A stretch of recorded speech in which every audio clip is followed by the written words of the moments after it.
श्रीमद् रामायणम। उस वनवासी और उसके मरकट दूत के लिए मेरी लंका में कोई स्थान नहीं है।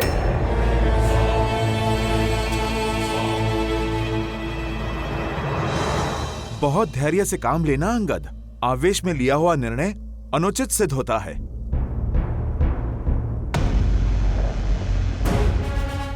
पर मेरे लिए मेरा काम आवश्यक है और मेरी बात ठीक से समझ आए, इसलिए बराबरी का स्थान भी आवश्यक है। इसलिए मैं अपना स्थान स्वयं बनाऊंगा। और प्रभु श्री राम की भक्ति में इतनी शक्ति है कि मेरा आसन तुमसे भी ऊंचा बनेगा।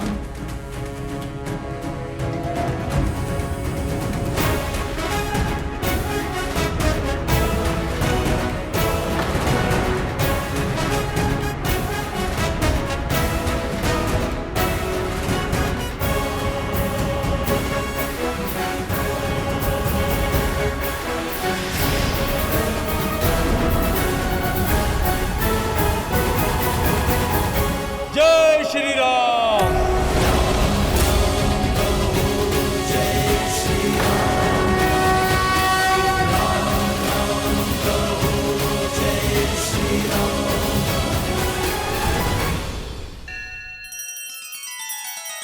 श्री रामचंद्र कृपालु भजु मन हरण भव भय दारुणम।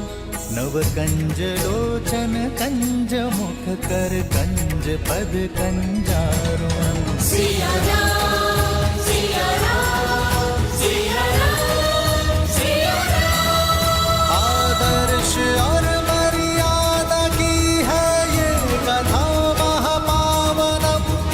काट मद श्री से मिला दे श्रीमद् रामायणम। श्रीमद् रामायणम। सिया राम सिया राम सिया राम सिया राम। अच्छी माया दिखाई तुमने। लंका के चौराहे पर कई बार ऐसे करतब देखे हैं मैंने।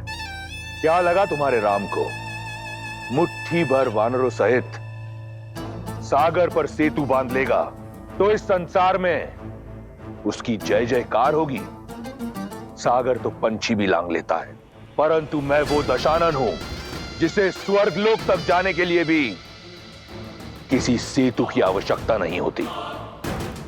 अपने पिता की भांति वीर जान पड़ते हो। तुम्हें संदेश देने की नहीं, मेरा उपदेश सुनने की आवश्यकता है। जिस वनवासी ने तुम्हारे पिता को छल से मारा, जाओ मार दो उस वनवासी को और बन जाओ किष्किंधा नरेश। मैं वचन देता हूं किष्किंधा को सर्वदा अपनी छत्र छाया में रखूंगा। जाओ वीरों की भांति अपने पिता की हत्या का प्रतिशोध लो। जब नियति चाहती है कि तुम किष्किंधा नरेश बनो, तो क्यों एक वनवासी के चरणों में दास बनकर पड़े हो? क्यों अपने जीवन का सर्वनाश कर रहे हो? क्यों? जिन पिता की तुम बात कर रहे हो ना, उन्होंने भी अपने अंतिम समय में श्री राम की शरण ली थी और उन्हीं का अंतिम उपदेश था कि मैं हमेशा श्री राम की सेवा में रहूं।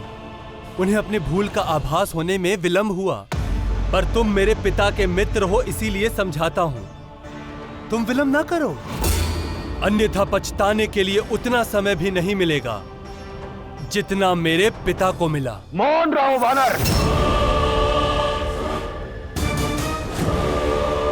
जिसका तुम गुणगान कर रहे हो, कायर है वो, कायर जो अपनी पत्नी का अपहरण करने वाले को बार बार शांति का प्रस्ताव भेजे। उस कायर का संदेश लाए हो तुम। जिस दया को कायरता का नाम दे रहे हो ना, वो श्री राम की सबसे बड़ी शक्ति है। केवल एक क्षण में तुम्हारे पूरे राक्षस कुल का शीश धड़ से विच्छेद करने का बल है उनके पास। इसीलिए संधि प्रस्ताव भेजने का साहस दिखाया। उन्हें तुम्हारे मूर्खता की चिंता नहीं, चिंता तो तुम्हारे इन भोले लंका वासियों की है, जो तुम्हारे कारण युद्ध में ऐसे पिसेंगे जैसे गेहूं के साथ घून पिसता है। प्रभु श्री राम की सोच तुम्हारे सामने रखता हूं, ध्यान पूर्वक उनका संदेश सुनो। रावण से कह देना अंगद कि सबसे श्रेष्ठ युद्ध वही जो लड़ा ना जाए। युद्ध के यज्ञ में केवल प्रजा का सुख और भविष्य जलता है। युद्ध कोई भी जीते, हारती केवल प्रजा है। जो युद्ध जीतता है वो राज्य पाता है, और जो हारता है वो वीरगति, किंतु दुर्गति उन बालकों की होती है जो अपने पिता खो देते हैं। दुर्गति उन माताओं की होती है जिनकी गोद सूनी हो जाती है। दुर्गति उन स्त्रियों की होती है जो अपने माथे का सिंदूर खो देती है। युद्ध के पलों का दंड संसार युगों युगों तक भुगतता है, और रावण की भूल का दंड समस्त लंका भुगतेगी। इसलिए यह कह देना अंगद कि अंतिम अवसर है तुम्हारे पास। सम्मान सहित सीता को लौटा दो, क्षमा मांगकर संधि कर लो, और अधर्म का पथ सदा सदा के लिए छोड़ दो। अन्यथा तुम्हारे कुल को काल से कोई नहीं बचा पाएगा। लंका का सर्वनाश होगा, केवल सर्वनाश।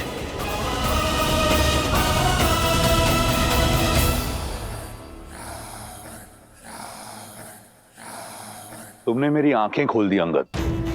क्या यह सत्य है? यदि मैंने सीता को लौटा दिया तो राम मुझे क्षमा कर मेरा मित्र बन जाएगा?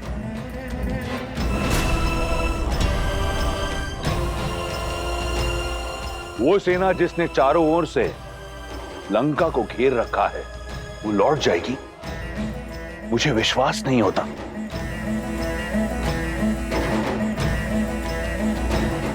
जिनका नाम संपूर्ण संसार जपता है, जिनकी आराधना में तीनों लोक लीन है, उनकी बात पर संदेह करना मूर्खता है। मूर्खता? मूर्खता क्या है मैं बताता हूं। मूर्खता ये सोचना है कि रावण उस राम से क्षमा मांगेगा जिसने मेरी बहन की नाक काटी। मूर्खता ये सोचना है कि रावण उस हनुमान से मित्रता करेगा जिसने मेरे अक्षय कुमार का संहार किया। मूर्खता ये सोचना है कि एक निष्कासित बालक कुछ वानरों की सहायता से उस रावण का संहार करेगा जिसने सहस्त्रों वर्षों में सहस्त्रों वीरों का संहार किया हो। मूर्खता यह है कि दसों लोकों के स्वामी के समक्ष एक वनवासी 3 लोकों के राजा होने का दम भर रहा है।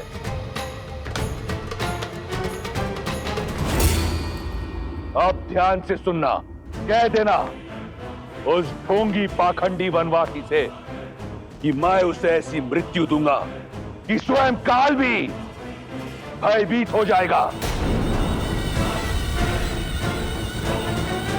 और रही सीता की बात, तो कह देना उस वनवासी से कि भूल जाए अपनी पत्नी को। जिस प्रकार अपने राज्य से निकाला गया, उसी प्रकार सीता के जीवन से निकल जाए, क्योंकि अब सीता के साथ राम का नहीं, रावण का नाम लिया जाएगा। रावण का। सावधान रावण, अब एक और शब्द नहीं। संदेश लेकर आया था महाज्ञानी रावण के लिए, परंतु उत्तर दिया इस दंभी राक्षस ने। दूत हूं इसलिए तुम्हारा मान रखा, परंतु इसका अर्थ यह नहीं है कि मैं अपने प्रभु श्री राम का अपमान सह लूंगा। तुम अपनी और लंका की नियति के लिए स्वयं उत्तरदायी होगे रावण। तुम्हारे और तुम्हारे कुल का अंत निकट है। सहस्त्रों वर्ष से ये धमकी सुनते आ रहा हूं मैं। राक्षस पुकारा ना तुमने मुझे, अब बताऊंगा तुम्हें कि राक्षस वानर के साथ करते क्या है। राक्षसों, काट दो इस उद्दंडी वानर का शीश और प्रस्तुत करो मेरे चरणों में। बल तो मैं दिखाऊंगा तुम्हें श्री राम की भक्ति का। जय श्री राम।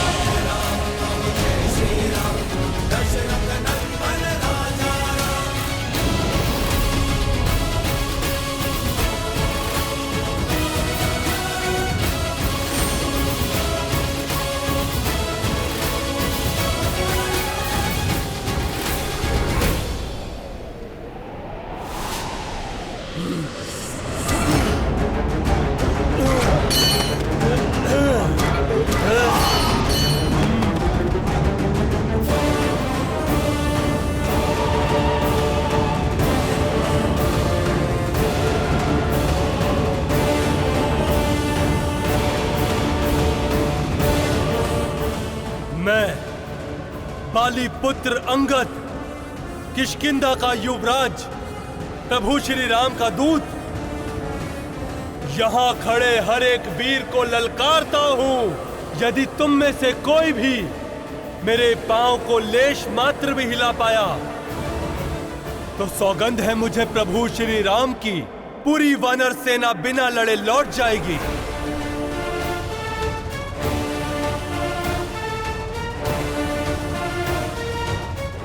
माता सीता पर कोई अधिकार नहीं जताएगा और किष्किंधा समेत अयोध्या सदा दशानन की दास रहेगी। जय श्री राम।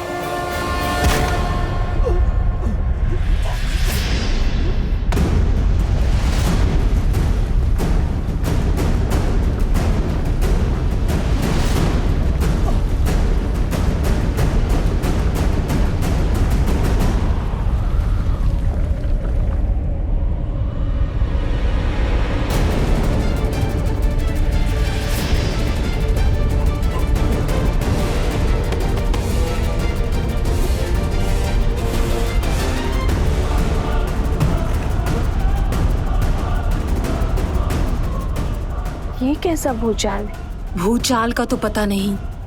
हाँ, तुम्हारे राम का दूत अवश्य लंकेश की सभा में गया था।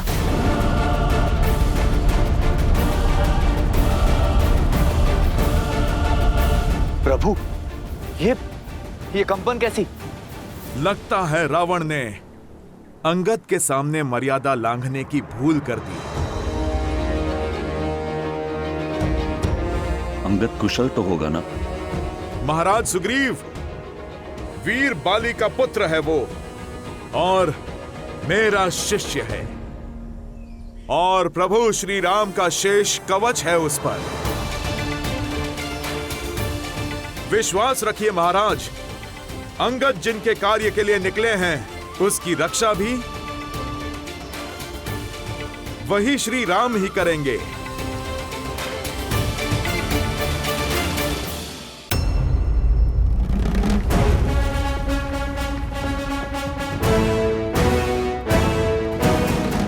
है कोई वीर? है कोई वीर? है कोई वीर? ये तो तुमने सिद्ध कर दिया कि वानरों में बुद्धि कम होती है।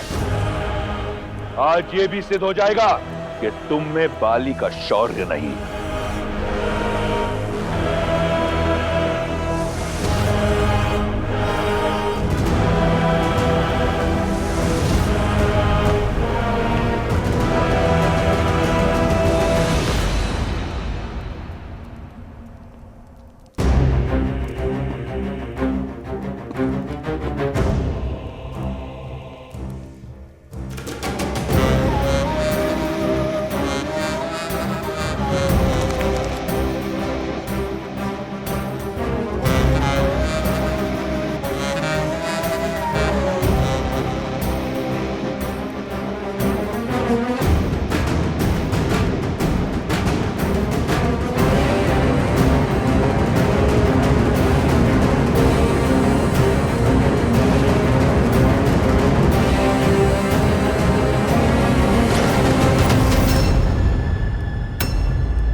यही है तुम्हारे वीर दशानन?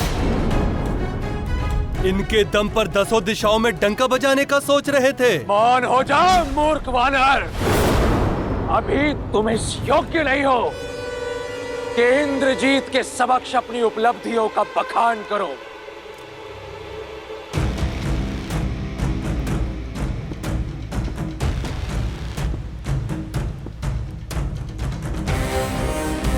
बहुत दंडता कर ली तुमने। अब पहले तुम्हारा ये पैर हिलेगा और उसके पश्चात मेरी इसी भुजा से तुम्हारा शीश कटेगा। जिस स्थान पर तुमने अपना ये पैर रखा है उसी स्थान पर तुम्हारा धड़ गिरेगा।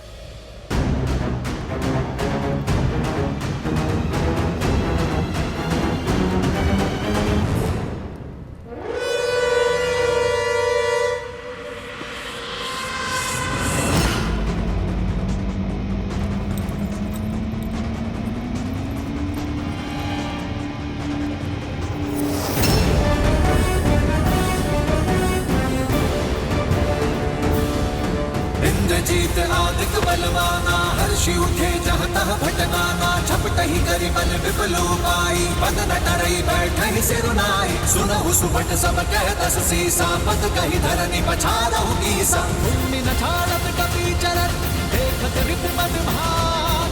कोटि विघ्न ते संत कर, मंजिली नीति न त्याग।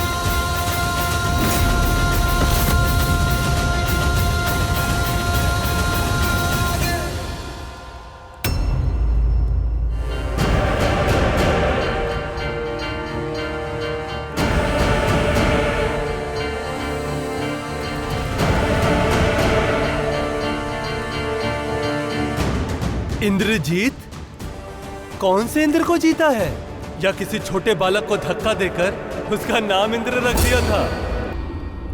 तुम्हारा इतना दुस्साहस! उद्दंड वानर!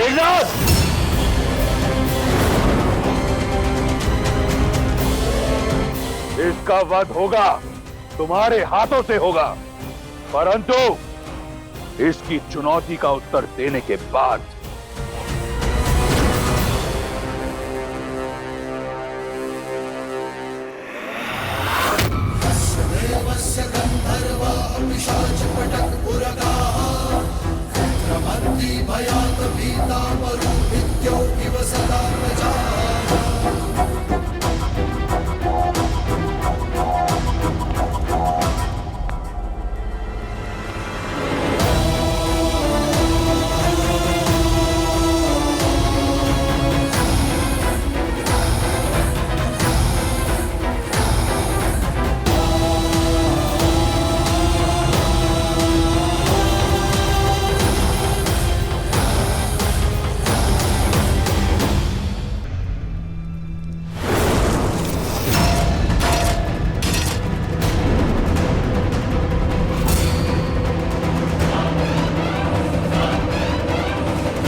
अरे अरे, क्या कर रहे हो दशानन?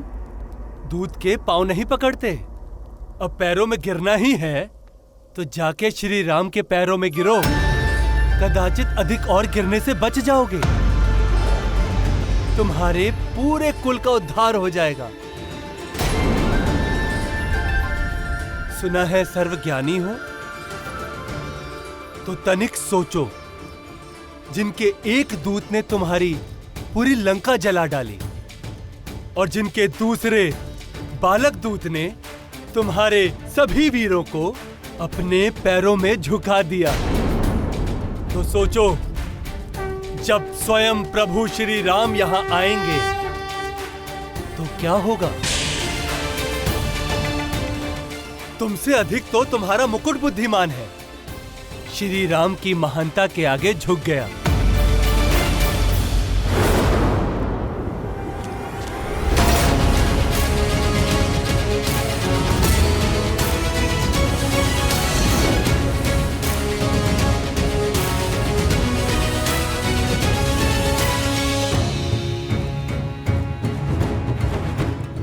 जिसने श्री राम का साथ चुना उसे उनके पास जाने से कोई नहीं रोक सकता।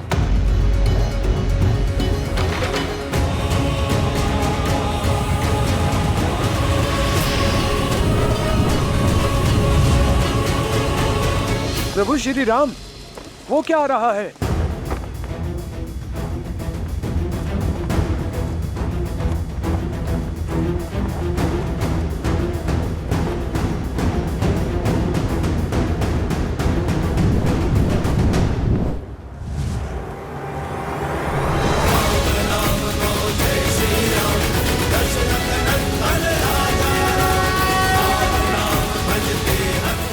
प्रभु, ये रावण का मुकुट है।